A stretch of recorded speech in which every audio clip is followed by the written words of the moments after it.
C'est pas un confinement. Un confinement, on vous demande de rester chez vous, de vous isoler à l'intérieur. C'est pas la logique de ce qui a été décidé et des mesures de freinage qui ont été annoncées. Ce n'est pas un confinement. La pénible conférence de presse de Jean Castex jeudi aura bel et bien fait chou blanc. En effet, à l'issue de la litanie confuse du monsieur déconfinement, tout le monde avait bel et bien compris que malgré l'absence du mot confinement du discours du Premier ministre, 16 régions étaient bel et bien reconfinées. Mais non, on aurait mal compris. Ou bien le gouvernement, fidèle à son chef jupitérien, joue avec la stratégie du « en même temps » et change de règles comme de chemise. En témoigne la ridicule confusion autour des attestations dérogatoires de déplacement. Samedi matin, bien malin était celui qui voulait sortir de chez lui avec ce que beaucoup ont intégré comme étant un sésame d'un ersatz de liberté. En effet, après maintes recherches, on arrivait péniblement à obtenir une nouvelle attestation toute fraîche de 2 pages, rien que ça, pour cocher le motif qui nous auto-autorisait à franchir le seuil de notre porte. En prime de ces 2 pages, les distances que les Français prétendument confinés ou pas confinés pouvaient parcourir étaient tout simplement incompréhensibles. 1 kilomètre pour sortir le chien, 10 pour l'activité sportive, 30 pour les courses, mais pas de déplacements interrégionaux.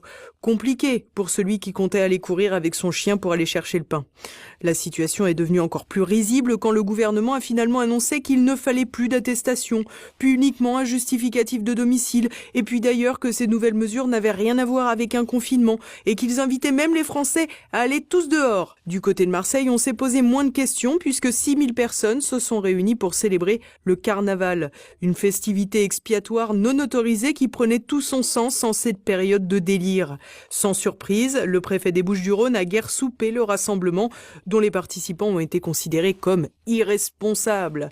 Une petite dizaine de personnes a été arrêtée après des dégradations. Il sera toutefois intéressant d'observer si ce carnaval donnera lieu à une explosion des contaminations de Covid-19, ce qui pour l'heure n'a jamais eu lieu avec les diverses rave-parties et fêtes de la musique. En réalité, le flou, peu artistique, autour du 3e acte du confinement dénote bien l'embarras au sein du sommet de l'État, avec un Emmanuel Macron nettement défavorable au principe du confinement, non pas pour l'impact qu'il produit sur le moral des Français, sans doute s'en moque-t-il, mais pour les conséquences économiques peu à même de l'amener vers une réélection en 2022.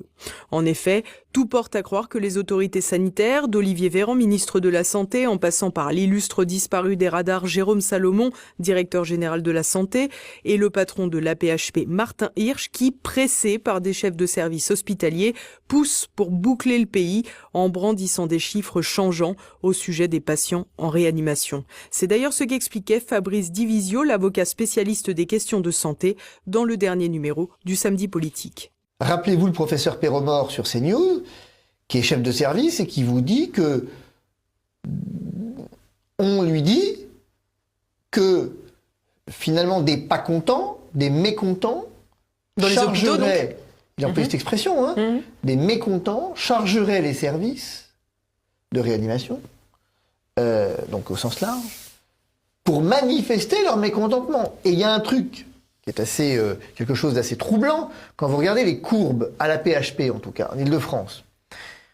Emmanuel Macron vous explique qu'il ne confinera pas il y a quelques semaines maintenant, et vous avez dans les jours qui suivent une augmentation linéaire brutale des réanimations avec un décrochage de l'hospitalisation conventionnelle. Et c'est de là où vient la théorie. C'est à partir de ce moment-là où on a commencé à dire les patients sont plus graves et vont directement en réanimation. C'est de là que ça naît. Une véritable cacophonie qui rend donc messages et consignes totalement incompréhensibles pour une grande partie des Français. Une cacophonie qui s'applique également autour de la vaccination, notamment après la promotion, suspension puis rétablissement du vaccin AstraZeneca, dans lequel la confiance n'est pas au beau fixe et c'est rien de le dire. Là encore, le gouvernement, appuyé par une Union européenne larguée sur le dossier, pousse vers le passeport vaccinal alors même que les Français souhaitant se faire vacciner sont pour la plupart dans l'impossibilité de le faire. À ce jour, à peine une personne sur 10 aurait reçu une dose.